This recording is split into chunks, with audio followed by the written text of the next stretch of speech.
बिस्मिल्लाहिर्रहमानिर्रहीम। या अय्युहल्लज़ीना आमनुस्तजीबू लिल्लाहि वलिर्रसूलि इज़ा दआकुम।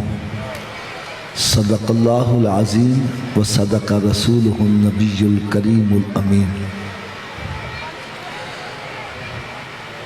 दुबई के अंदर एक मरतबा बयान करने में गया तो एक नकीबे महफिल की बात मुझे बड़ी प्यारी लगी। कहने लगे फूल बिखरे हुए हों तो कैसे लगते हैं, अगर इकट्ठा करके गुलदस्ता बना दिया जाए तो कितना प्यारा लगता है। तो आप भी याद जो बिखरे खड़े हैं अगर गुलदस्ता बन जाएं तो हो सकता है सरकार की बारगाह में मंजूर मकबूल हो जाए। मेरी मुख्तसर सी चंद मिनट की हाज़िरी है, बड़ी तवज्जो से आप हज़रात सुनिएगा। प्यारे आका हज़रत मुहम्मद मुस्तफ़ा सल्लल्लाहु ताला अलैहि वसल्लम ने इरशाद फरमाया कि जो मेरा उम्मती रोज़ाना 50 मरतबा, कितनी मरतबा जी, थोड़ा सा ऊँची आवाज़ से बोले, जो मेरा उम्मती रोज़ाना 50 मरतबा मुझ पर दरूद पाक पढ़ता है तो कल बरोज़े क़यामत में खुद उसके साथ मुसाफ़ा फरमाऊंगा। हज़रत साहब, आज अगर कोई बंदा किसी सदर से, वज़ीर आज़म से मुसाफ़ा कर ले, वो तस्वीर बनवाकर अपने घर में लटका देता है। जो भी है कहता है देखो सदर ने मेरे साथ मुसाफ़ा किया, देखो वज़ीर आज़म ने मेरे साथ मुसाफ़ा किया। मैंने कहा जो सदर से मुसाफ़ा करे वो बड़ी शान वाला, जो वज़ीर आज़म से मुसाफ़ा करे वो बड़ी शान वाला, और जो इमामुल अंबिया के साथ मुसाफ़ा करे वो कितनी शान वाला। अल्हम्दुलिल्लाह अल्हम्दुलिल्लाह।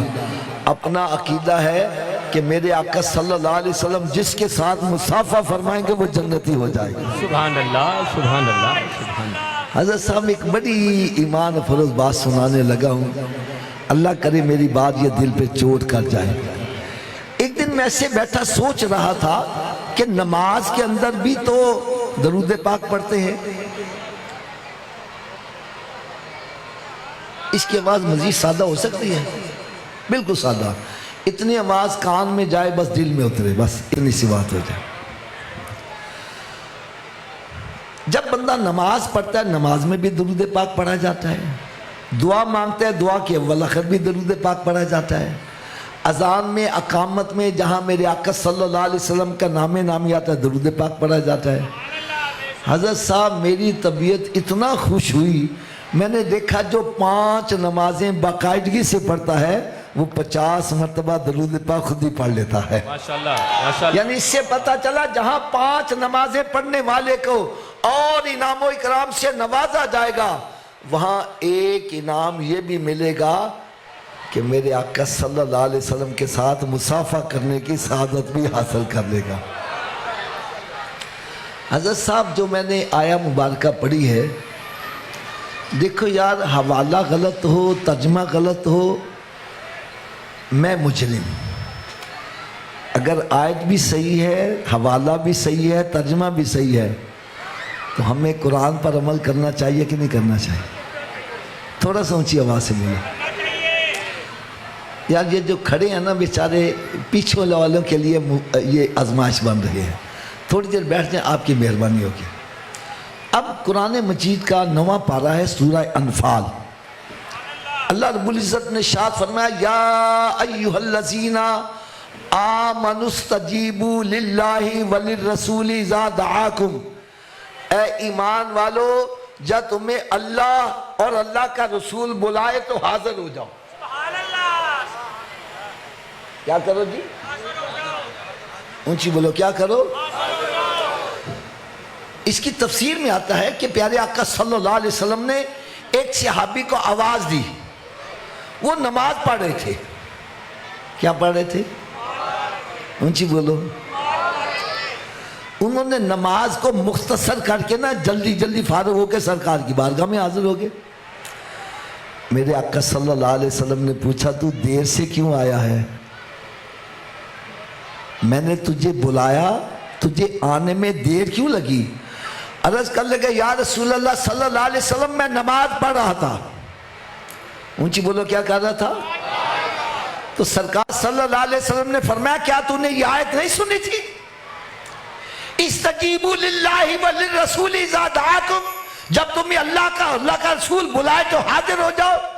अर्ज कर लगे या रसूल अल्लाह सल्लल्लाहु अलैहि वसल्लम, आयत तो पढ़ी थी लेकिन मतलब आज पता चला है, अगर बंदा नमाज भी पढ़ रहा है, रब की इबादत में भी मशगूल है, सरकार बुलाए तो नमाज छोड़कर आ जाए, सरकार की बात पूरी करके वापस जाए, जहां से नमाज छोड़ी वहीं से शुरू करे।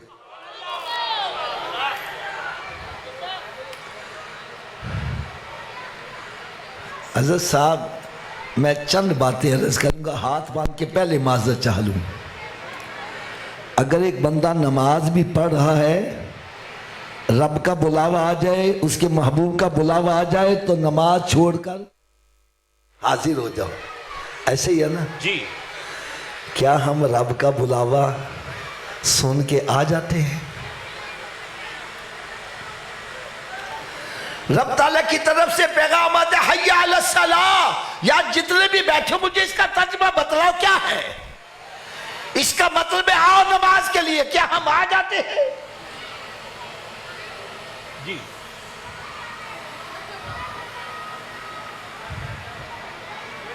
हज़रत साहब, आप फैसला करो।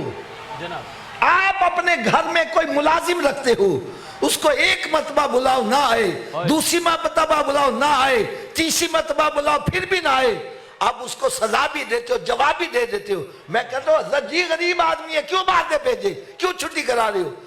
जवाब मिलता है, आफत जी 3 दफा बुलाया, आया ही नहीं। 3 दफा बुलाया, ऊंची बोल दो, 3 दफा बुलाया। मैंने कहा जो 3 दफा बुलाने पर ना आए उसकी ये सजा है। अरे कभी सोचा है तेरा खालिक तुझे रोजाना 5 मरतबा बुलाता है, जो 5 मरतबा बुलाने पर भी नहीं आ रहा, उसकी क्या सजा होनी चाहिए?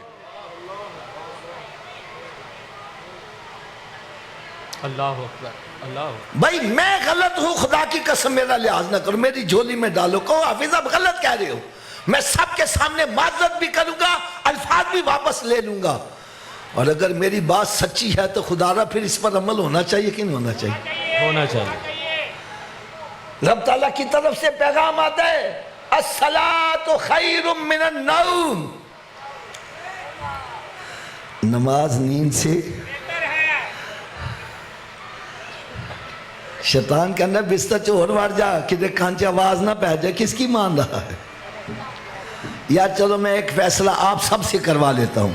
मैं आपके सामने यहां कुर्सी पे बैठा हूं, मेरे एक तरफ मेरे वालिद साहब बैठे हैं, एक तरफ मेरा दोस्त बैठा है। वालिद साहब कहते हैं बेटा आज ये पीछे से वापस जाना है, दोस्त कहता है नहीं हाफिज साहब इधर से जाना है। मुझे किसकी माननी चाहिए? ऊंची बोलो जरा। यार बाज बंदे कहते हैं असी मौलवी की गल नहीं मानते, मैं कहा चलो मैं ताड़ी मान लेना हूं, जो तुसी फैसला करोगे मैं मान लूंगा। यार बाप कहता है इधर से जाना है, दोस्त कहता है नहीं इधर से जाना है, किसकी मानूं? बाप की क्यों मानूं? वजह क्या है? आप कहेंगे जी बाप का रुतबा बड़ा है, दोस्त का रुतबा छोटा है, तो फिर उसूल क्या बना? जब बड़े रुतबे वाले और छोटे रुतबे वाले की बात इकट्ठी आ जाए, छोटे की छोड़ दो, किसकी मानो? बड़े की। ऊंची बोलो यार, किसकी मानो? अब कोई मुझे तर्जमा बतलाएगा अल्लाह अकबर का क्या मतलब है? अल्लाह सबसे, ऊंची बोलो, अल्लाह सबसे, क्या सबसे बड़े की बात हम मानते हैं? जुबान से अल्लाह अकबर कह रहा है और बात शैतान की मान रहा है। अल्लामा इकबाल यही तो रो रहा है, वो कहता है जुबान से कह जो दिया ला इलाहा इल्लल्लाह तो क्या हासिल? अरे दिलो निगाह मुसलमान है तो कुछ भी नहीं है। यार कितना अरसा हो गया ये नाते पढ़ते हुए, सबसे आला औला, सबसे बाला आला, अपने मौला का प्यारा, दोनों आलम का दूल्हा, खल्क से औलिया, औलिया से रसूल, और है सब रसूलों से आला। क्या उस आला रसूल की हम बात मानते हैं? हाय हाय हाय हाय। यकीन जानो दुख इस बात पर होता है, मिलाद उस नबी का मना रहा है जिसका हुक्म सूरज भी मानता है, चांद भी मान रहा है। मिलाद उस नबी का मना रहा है जिसका हुक्म दरख्त भी मानते हैं, जानवर भी मानते हैं। मिलाद उस नबी का मना रहा है जिसका हुक्म पत्थर भी मानते हैं। और जिस नबी का हुक्म पत्थर माने, जानवर माने, तू इंसान होकर, उम्मती होकर नबी का कहा नहीं मान रहा यार। अगर मेरी बात से आपको तसल्ली नहीं हो रही, अब मैं मुख्तसर सी आपको चंद बातें अर्ज करूंगा। मुझे उम्मीद है आप गलत बयानी नहीं करोगे। मेरे आका सल्लल्लाहु अलैहि वसल्लम ने शाद फरमाया, फजर की नमाज पढ़ा कर, तेरी रोजी में बरकत होगी। क्या होगा? रोजी में क्या होगा? कहता जी आखी नहीं खुलती, तो डॉक्टर कहना सवेरे उठ के एक्सरसाइज करे करो, जना गार्डन पहुंचे आया। डॉक्टर के कहे से आंख खुल रही है, नबी के कहे से आंख नहीं खुल रही। कारी साहब किबला लाहौर से तशरीफ लाए हैं। लाहौर में आप सुबह जाके चेक करो, फजर में मस्जिद वीरान, जना गार्डन चले जाओ, इतना रश, सूरज निकलने से पहले औरतें मर्द वहां पहुंचे हुए, गाड़ी पार्क करने की जगह नहीं। कोई इधर जा रहा है, कोई उधर जा रहा है, कोई उल्टा हो रहा है, कोई सीधा हो रहा है। एक को मैंने पकड़ा, मैं क्या सूफी जी तुसी उल्टे क्यों हो रहे हो? कहने लगे हाफिज साहब डॉक्टर ने आख्या वे। किने आख्या? मैं डॉक्टर को ला गया। मैं क्या डॉक्टर साहब तुसी चंगे भले बंदे ने उल्टा क्यों कर दीजिए? मैं कहने लगे हाफिज जी तुसी मसीत बना दे हो, पानी की टैंकी उत्ते रख दो, थले रख दो। मैं क्या जी उत्ते रखने? कहना क्यों? मैंने कहा पानी उतो थले ले आना आसान है, थले उत्ते ले जाना मुश्किल है। कहना बस फिर गल समझ लो, ए दिल खून की टैंकी है। कादी टैंकी है? ਇਹਦੇ वास्ते खून थले पहुँचाना आसान है, ऊपर दिमाग तक पहुँचाना मुश्किल है। जो असं बंदे उल्टा करने, दिमाग थले होंदा है, दिल उत्ते होंदा है, ब्लड सर्कुलेशन दिमाग में होंदी है, बंदा फ्रैश हो जाता वे। मैंने कहा अच्छा इस वास्ते उल्टा कर दो? कहना हाँ इस वास्ते उल्टा करने। फिर कहना हाफिज जी की सच्ची गल भी कर दें? मैं क्या जरूर कर। कहना हाफिज साहब जितनी ब्लड सर्कुलेशन दिमाग को सजदे की हालत में सही होती है, उल्टा लटकने से भी सही नहीं होती। जब बंदा सजदे में जाता है दिमाग थले होता है, दिल ऊपर होता है। मैंने कहा डॉक्टर की बात मानने वाले, तू एक मरतबा दिमाग ताजा करेगा, आ मेरे नबी का गुलाम बनना, रोजाना 5 मरतबा तेरा दिमाग ताजा होता रहेगा। लब्बैक लब्बैक लब्बैक या रसूल अल्लाह, लब्बैक लब्बैक जज़ाकुमुल्लाह फिद्दान, जज़ाकुमुल्लाह फिद्दान। बस अगली बात सुनो जरा, अगली बात सुनो यार। मेरी दुआ है अल्लाह ताला हर मुसलमान को बीमारियों से महफूज रखे, आमीन। और जो बीमार हो चुके हैं अल्लाह ताला उनको शिफाए कामिला अता फरमाए, आमीन। मैं समझाने के लिए बात कहने लगा हूँ। एक बंदा डॉक्टर के पास जाता है, चेकअप करके डॉक्टर कहता है सूफी साहब तुसी छोटा गो छाड़ दो, तुसी जी वड्डा गो छाड़ दो, तुसी हज़रत जी नमक खाना छाड़ दो, तुसी मीठा खाना छाड़ दो। या झूठ ना बोलना, सच्ची गल करना छाड़ देने कि नहीं छाड़ देंगे? ऊँची बोलो जरा। अच्छा ताजो को दसेगा एक छोटा गोश्त हलाल है क्या हराम है? ऊँची बोलो यार। वड्डा गोश्त, मिठा, नमक, यार डॉक्टर के कहे से हलाल छोड़ देता है, नबी के कहे से हराम नहीं छोड़ा। डॉक्टर के कहे से अपनी मनपसंद चीज मिठाई छोड़ देता है, नबी के कहे से शराब नहीं छोड़ा, पाउडर पीना नहीं छोड़ा, सूद खाना नहीं छोड़ा, हराम खाना नहीं छोड़ा।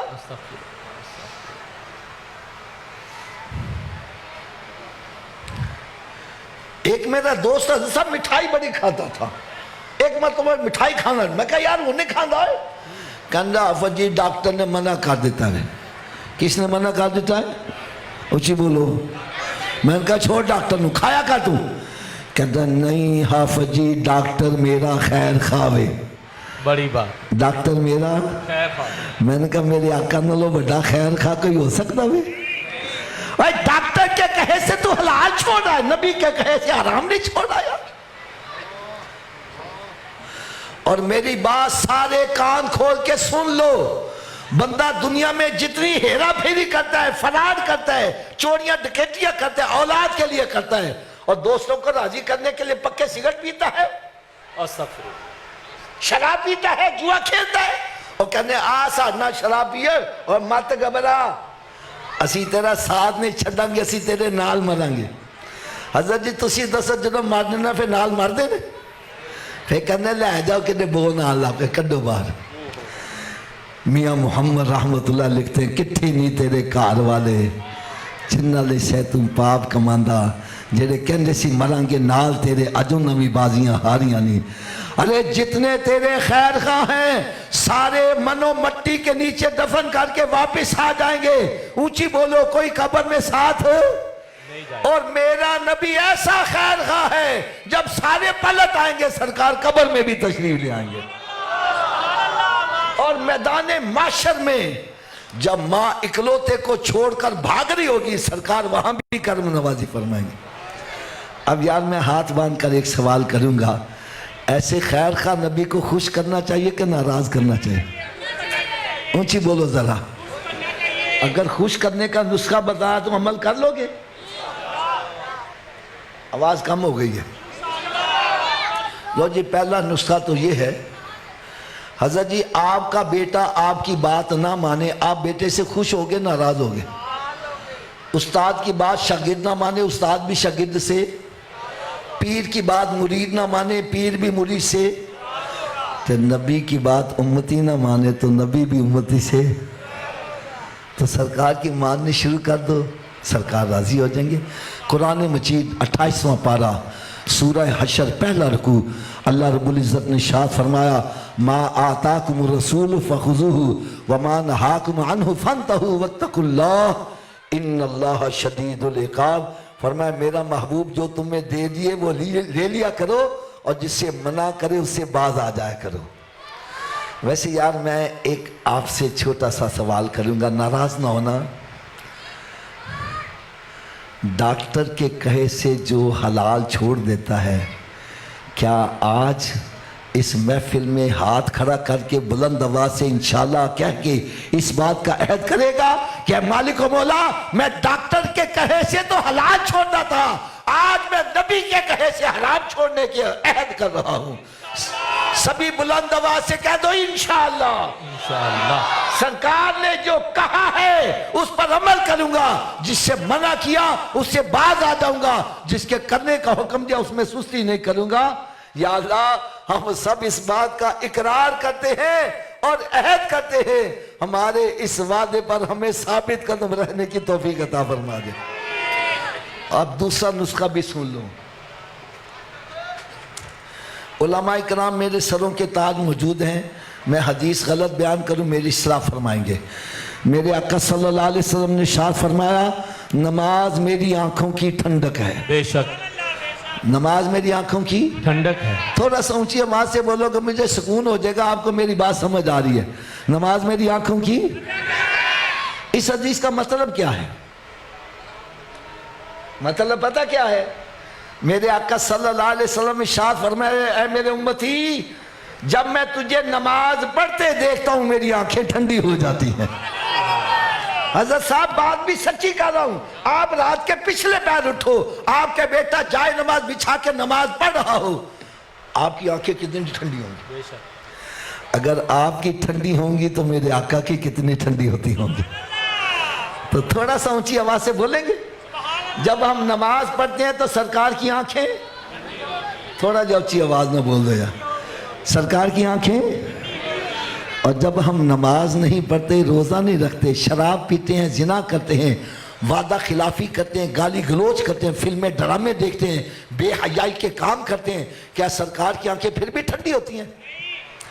ये देखो मेरे हाथ बंधे हुए, खुदारा जिस नबी का मिलाद मनाते हो आंखें भी उन्हीं की ठंडी किया करो। ये ना हो मिलाद तो सरकार का मना रहा है और आंखें ठंडी शैतान की कर रहा है। हजरत साहब आपके पास अगर इसका जवाब है तो मुझे जरूर देना, मैं आपका सारी जिंदगी मशगूल रहूंगा। मुझे तो जब कोई सवाल करता है मेरी निगाहें नदामत से झुक जाती हैं, मैं कोई जवाब नहीं दे पाता। जब कोई कहता है हाफिज जी कितने ने मिलाशिर मनान वाले सारा साल मसीते भरते नहीं, क्या जवाब दूं उनको? 25वीं सालाना महफिल करवा रहा है, अभी तक बेनमाजी है, अभी तक दाढ़ी मुड़ा रहा है, अभी तक चोरी की बिजली इस्तेमाल कर रहा है, अभी तक सूदी कारोबार कर रहा है। ये देखो मेरे हाथ बंधे हुए खुदा के लिए, मेरे आका के मिलाद की महफिल को बदनाम न करो।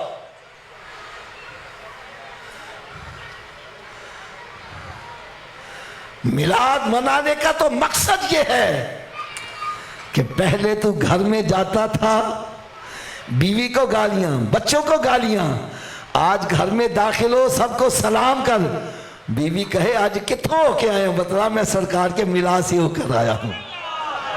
पहले तू नमाज नहीं पढ़ता था, अब तेरी तहज्जुद कज़ा न हो, लोग कहते होया कि ये, बतला मैं सरकार के मिलाद से होकर आया हूं। पहले तो झूठ बोलता था, वादा खिलाफी करता था, चोरियां डकैतियां करता था, नशा करता था, आज से तू सच्ची तौबा करके जा, लोग कहे तन होया कि ये, आपको मैं सरकार का मिलाद की महफिल से होकर आया हूं। सुभान अल्लाह जनाब। अब मैं चंद सवालात आपसे करके फिर दुआ चाहनी है। हज़रत पहला सवाल मैं आपसे करने लगा हूं, मकान है आपका अपना, इसको लगा हुआ है ताला, बगैर चाबी के घर में दाखिल हो जाओगे? ऊंची बोलो, सारे ऊंची आवाज से बोलो। अगर बगैर चाबी के तो अपने घर में नहीं जा सकता, बगैर चाबी के जन्नत में कैसे चले जाओगे? माशाल्लाह माशाल्लाह। आप कहेंगे जी जन्नत की चाबी क्या है, तो मैं कहूंगा भाई जिस नबी का मिलाद मनाते उन्हीं से पूछ लो जन्नत की चाबी क्या है। मेरे आका सल्लल्लाहु अलैहि वसल्लम ने फरमाया अस्सलातु मिफ्ताहुल जन्नह, नमाज जन्नत की चाबी है। नमाज जन्नत की, ऊंची बोलो, नमाज जन्नत की। हज़रत जी बगैर चाबी दे जन्नत का ताला खोल लोगे? तुसी दसो चाबी का बंदोबस्त मरन तो बाद करना है कि पहले करना है? तो वे कर दे क्यों नहीं? जब मस्जिद से सदा आती है हय्या अला सलाह, आओ चाबी के लिए, क्यों बैठा गप्पे मार रहा है, क्यों बैठा फिल्में ड्रामे देख रहा है, क्यों बैठा कारोबार कर रहा है? अरे तुझे चाहिए सब काम छोड़ के मस्जिद की तरफ आ। कोई पूछे सूफी जी किधर चले गए, बतला मैं जन्नत की चाबी लेने जा रहा हूँ। क्या लेने जा रहा हूँ? अच्छा यार एक फैसला आज सारे करके जाओ, आज सारे फैसला करके जाओ। अगर जन्नत की चाबी का बंदोबस्त ना किया तो फिर कितने जाना पेगा? आज फैसला करो किधर जाना है। तो थोड़ा सा ऊंची आवाज से बोलो, दोज़ख की आग बर्दाश्त हो जाएगी? अगर नहीं कर सकते तो फिर दोज़ख से बचने के लिए जन्नत का बंदोबस्त करना पड़ेगा। चलो हज़रत साहब तुसी दस दो, क्या हर चाबी हर ताले को लग जाती है? इसकी क्या वजह है? चलो वजह भी मैं जल्दी से बतला दूं। असल में ताले के अंदर होते हैं लीवर, जितने लीवर का ताला होगा चाबी को उतने दांते पड़े होंगे, चाबी घूमेगी, चाबी घूमेगी ताला खुलेगा। तो आओ आज मैं ये भी बतला दूं, जो जन्नत को ताला लगा उसके 5 लीवर हैं। कितने लीवर हैं जी? पहले लीवर का नाम है फजर, दूसरे का नाम ऊंची बोल दो यार, तीसरे का, चौथे का, 5वें का। जो एक नमाज पढ़ता है एक दांता डाल रहा है, ताला खुल जाएगा एक दंदे नाल। 2 से, 3 से, हज़रत साहब 4 से तो खुल जाएगा ना, कब खुलेगा? तो आज के बाद कितनी नमाजें पढ़नी है? आवाज कम हो गई है यार, मेरी बात सुनो। ये सब की आवाज़ पता क्यों नहीं आ रही? हाफिज जी 5 पढ़ांगे किमें? तो चलो नुस्खा भी मैं दस देना वा, मेरे नुस्खे ते अमल करो, सारे नमाजी बन जाओगे। लोड़ है नुस्खे की? लो जी नुस्खा सिर्फ इतना है, सिर्फ इतना है, अगर ये वजूद नमाज ना पढ़े, क्या मैंने कहा जी? अगर ये वजूद, अगर ये वजूद, अगर ये वजूद, तो इस वजूद को रब का रिज़्क ना खिलाओ, ना रोटी खिलाओ, ना पानी पिलाओ। बात भी मैं सच्ची कर रहा हूँ। जो वजूद रब ताला के आगे नहीं झुकता, क्या वो इस काबिल है कि इसको रब का रिज़्क खिलाया जाए? रोटी सामने रखी, अपने आप मुंह में नहीं जाती, पकड़ के ले जाओ, मत ले जाओ, ये रोटी मांगे, बोलो नहीं पहले नमाज फिर बात पर रोटी। तो क्या ख्याल है नमाजी बन जाएगा कि नहीं बनेगा? तो इस नुस्खे पर अमल कौन कौन करेगा? सभी हाथ ऊंचा खड़ा करके बुलंद आवाज से इंशाल्लाह का नारा लगा दो। आज के बाद हमारी कोई नमाज कज़ा नहीं होगी, रमज़ान शरीफ का रोज़ा भी नहीं छोड़ेंगे, सरकार सल्लल्लाहु अलैहि वसल्लम की सुन्नत पर अमल करेंगे। यार सच्ची बात बतलाओ, हम सारे नमाजी बन जाए, मेरे आका कितना खुश। ये है महफिल मिलाद। ये नहीं आए दो चार नाता सुनिया, हाथी लाए लंगर खादा ते मुच्छा नु ता देंगे, आओ गए। यहाँ आओ, अपने रुख मदीने शरीफ की तरफ करके जाओ। अब नुस्खे की सुबह की डोज भी सुन लो। उतनी देर तक नाश्ता नहीं करना जितनी देर नमाज फजर ना पढ़ लो। पहले नमाज फिर नाश्ता। एक बंदा कहना सुबह उठने लगे देर हो जाए, मैंने कहा ना पढ़ने से बेहतर है पढ़ लो। सुबह उठ के मुँह हाथ धोती हो, वज़ू कर लो, वो 2 सुन्नत 2 फ़र्ज़ पढ़ लो। फजर की पढ़ लोगे, बाकी पढ़नी आसान। फजर इराजे शजान का अच्छा कल तो पढ़ेंगे ना, कल आवे तो ना नमाज पढ़ पावे। लिहाजा थोड़ा सा ऊंची आवाज़ से बोलो, उतनी देर तक नाश्ता जितनी देर तक नमाजें, और उतनी देर तक कोई अखबार रिसाला तो ए मोबाइल के मैसेज नहीं पढ़ने जिन्नी देर रब का मैसेज कुरान नहीं पढ़ लवेंगे। या सवेरे उठ के मोबाइल खोलना वे बॉक्स केड़े केड़े मेरे दोस्त का मैसेज आया वे, दोस्त का मैसेज पढ़ने वास्ते वक्त है, रब का मैसेज पढ़ने वास्ते कोई वक्त नहीं है। मेरे आका सल्लल्लाहु अलैहि वसल्लम ने इरशाद फरमाया, अपने घरों को कब्रिस्तान मत बनाओ, अपने घरों को वीरान मत करो। घर बंदों से आबाद नहीं होते, घर तिलावत कलाम पाक से आबाद होते हैं। और रात की डोज ये है कि उतनी देर तक सोना नहीं जितनी देर 5 नमाजें पूरी ना कर लो। चलो आखिर में एक ऐसी प्यारी बात सुना जाऊं, यार आपको सारी ज़िंदगी मज़ा ही आता रहे। एक बंदा कहना है हाफिज़ जी मेरी किस्मत ही फुट गई है, किस्मत ही उलट गई है। मैंने कहा यार आपको कैसे पता चला? कहने लगा जी मैं जिस कारोबार में हाथ डालता हूँ नुकसान ही होता है, जितना भला करना बुरा ही हो, जिस अच्छे काम में आटा वो भी गलत ही हो जाता है, मेरी तो किस्मत ही उलट गई है। मैंने कहा उल्टी किस्मत को सीधा करने का नुस्खा भी बतला दूँ। मैंने कहा भाई एक मोहर होती है स्टैंप, इसको पकड़ के अपने सामने करो, मोहर पे अल्फाज उल्टे लिखे हैं, लेकिन जब यह मोहर ऐसे झुक जाती है तो उल्टे अल्फाज। मैंने कहा तेरी किस्मत उलट गई है, अपनी पेशानी रब की बारगाह में झुका दे, तेरी उल्टी किस्मत सीधी हो जाएगी। ये एक सजदा जिसे तू गिरा समझता है, 1000 सजदों से देता है आदमी को निजात। वमा अलिया